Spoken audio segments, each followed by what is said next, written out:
Hello, good day mga bay. Meron lang akong i-share sa inyo. Dungis pa.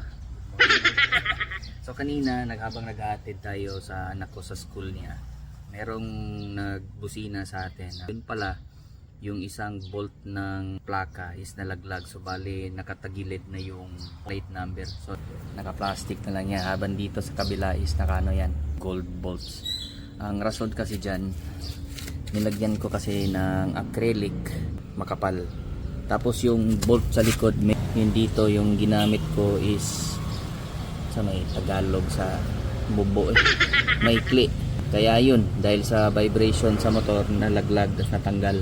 Another information lang mga bay, itong acrylic na ito, originally plan na nilagay ko siya sa harapan is may huli pala sa LTO. Pag ilalagay mo to sa harapan, may multa siya na 5,000 pesos. Okay, rason din na nilagay natin itong acrylic para protection na rin sa original na plaka para hindi siya mayuyupi.